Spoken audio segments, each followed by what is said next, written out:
Katanga après sa tournée euro-américaine. Pendant ces temps, Vital Kamerhe annonce son déplacement vers Etienne Tshisekedi et Jean-Pierre Bemba pour discuter de la candidature commune de l'opposition. Le président national de l'UNC pense maximiser les chances de réussite pour l'opposition le 28 novembre prochain.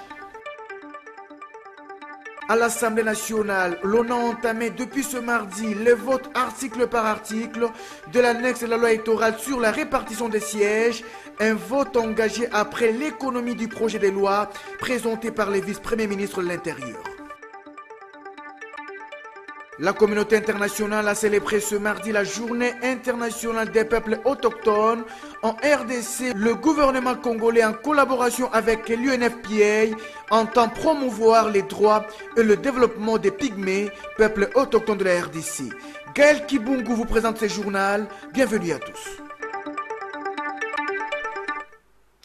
Bonsoir. Son arrivée n'est pas passée inaperçue. Le président national de l'Union pour la démocratie et le progrès social a regagné Kinshasa ce mardi. Etienne Tshisekedi, qui tient à rester en communion avec ses potentiels électeurs, a battu le rappel des troupes au stade des Martyrs, un stade de 80 000 places. Plein comme un œuf, Tshisekedi revient de son séjour dans le Katanga après sa tournée euro-américaine. Ambroise Mamba, Olivier Mbouilou, Alain Bianga pour les détails.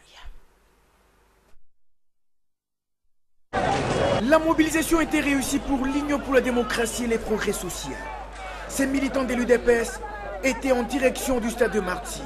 Les uns à bord des véhicules, les autres carrément à pied.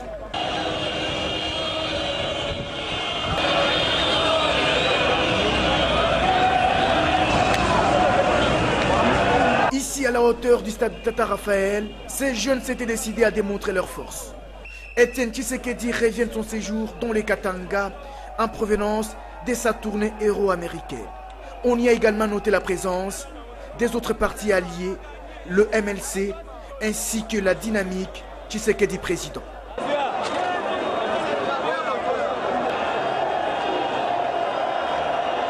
Le stade des Martyrs était bondé du monde. Le sphinx de Limété a été fortement ovationné lors de son arrivée.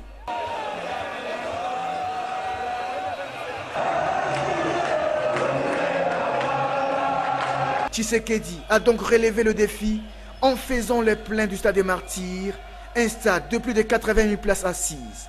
L'homme de la 10e rue n'a qu'un seul message: l'heure du changement a sonné, il faut assurer l'alternance au pouvoir. Et de l'autre côté, Vital Kamerhe s'humilie pour réussir à dégager la candidature commune au sein de l'opposition. Il compte pour ce faire aller vers Tshisekedi pour discuter de la question. Le président national de l'UNC l'a dit ce lundi au cours d'une conférence de presse où il a aussi précisé qu'il ne va pas pour se livrer mais pour discuter de la question objectivement. Ambroise Mamba, Alain Bolikango.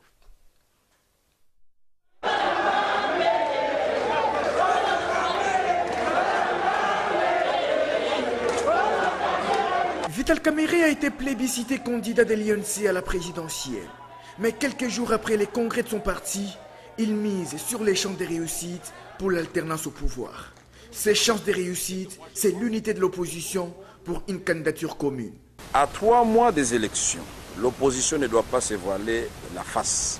Nous sommes obligés d'aller regrouper vers la présidentielle. C'est la candidature commune. C'est ça le socle sur lequel nous devons battre la victoire de l'opposition. Les 3 grands partis de l'opposition ont chacun leur candidat. Etienne Tshisekedi pour l'UDPS, Jean-Pierre Bemba pour le MLC et Vital Kamerhe pour l'UNC. Parmi ces 3, il faut choisir un seul sur qui l'on devra compter. Et Vital Kamerhe annonce son déplacement vers les 2 autres en toute humilité. Je voudrais remplir mon devoir, celui de dire tout de suite et tout haut à M. Jean-Pierre Bemba et à M. Etienne Tshisekedi, notre aîné, que je suis prêt à discuter en toute humilité avec chacun d'eux et avec les autres forces du changement de la formule qui va rencontrer les espoirs de notre peuple. Kamerhe est d'avis que personne ne peut gagner les élections seul et dans la géopolitique congolaise, rien ne va changer. Le président national de l'UNC est optimiste quant à l'aboutissement de ces concertations. Je voudrais ici dire au prophète de malheur de se décourager, car nous ferons tout pour que l'opposition parte à ces élections rassemblée. La faute, s'il n'y a pas de rassemblement, ça ne sera pas dans notre camp. Vital Kamerhe s'est dit préoccupé par les aspirations du peuple pour le changement. Son souhait, c'est de voir Joseph Kabila être battu le 28 novembre prochain. Et l'opposition congolaise apprécie la déclaration du président national de l'UNC, Vital Kamerhe, pour Thomas Louaka, secrétaire général du mouvement de libération du Congo. Elle dénonce l'ouverture d'esprit du numéro 1 de l'UNC, Ndom Ndaombel, du MLC également, pense pour sa part que c'est une porte ouverte pour les concertations. Un reportage d'André Mokini. Vital Kamerhe tient à rencontrer Etienne Tshisekedi et Jean-Pierre Bemba pour décider de la suite à donner à la candidature unique de l'opposition. Cette décision est saluée par Thomas Louaka, secrétaire général du MLC. Nous apprécions beaucoup cette déclaration du président de l'UNC, l'honorable Vital Kamerhe, pour deux raisons. La première raison, ça démontre qu'il y a une prise de conscience aujourd'hui chez les acteurs majeurs de l'opposition qu'une victoire de l'opposition au mois de novembre prochain ne peut passer que par l'union ou par l'unité au sein de l'opposition. Deuxième élément, c'est l'état d'esprit manifesté par Vital Kamerhe qui vient dans des concertations, en tout cas qui demande des concertations, mais avec un esprit souple, en disant que les consensus qui va être trouvé par les groupes de l'opposition, il se soumettra. Ndom Ndaombel de l'ADR estime que c'est une porte ouverte pour des concertations tant souhaitées par certains leaders de l'opposition. Nous avons toujours pensé qu'en tenant compte du fait qu'il y a un seul tour, qu'il n'y aura pas la possibilité de renégocier s'il y avait deux tours, et pour aller aux élections avec toutes les chances de réussir, de gagner, il fallait coûte que coûte que l'opposition puisse se réunir pour se choisir un candidat qui a plus de chances de gagner. Pour moi, c'est une porte ouverte. En tout compte fait, la candidature unique de l'opposition est imminente. Elle permettra à cette plateforme de remporter les élections prévues le 28 novembre prochain. Rendons-nous à l'hémicycle du Palais du Peuple où le projet des annexes à la loi électorale est depuis ce mardi sous examen en plénière à l'Assemblée nationale. Le vice-premier ministre et ministre de l'Intérieur, Adolphe Loumanou, en a présenté l'économie. Le texte a été jugé recevable et les députés ont entamé séance tenante le vote de la loi article par article. Sandra Mutombo, Boshilunga.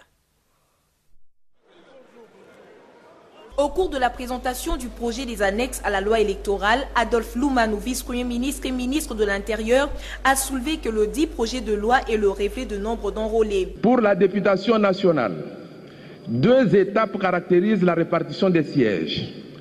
Par province d'abord et par circonscription à l'intérieur de la province ensuite. La première consiste à la répartition des sièges par province par la détermination du quotient électoral fixe.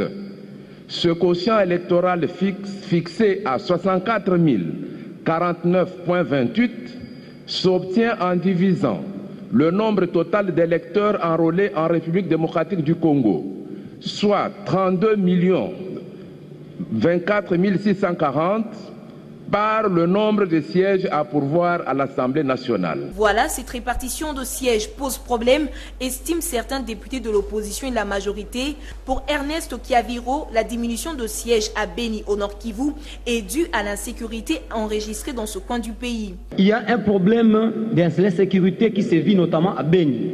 Et je pense que la diminution de sièges de Beni est due essentiellement à l'insécurité. Cette affaire étant capable d'influencer négativement les élections dans ma circonscription, j'ai même déposé au protocole une demande d'une motion pour que la République en soit au courant. Jean-Lucien Boussa relève le problème de fiabilité que posait déjà le fichier électoral.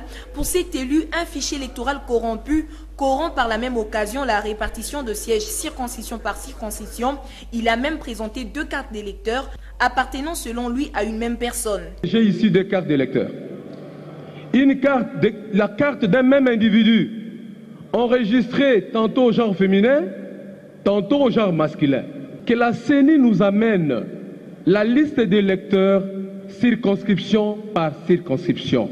Deuxième élément, honorable président, la CENI doit mettre à la disposition de l'Assemblée nationale la liste des doublons après nettoyage entre guillemets du fichier électoral.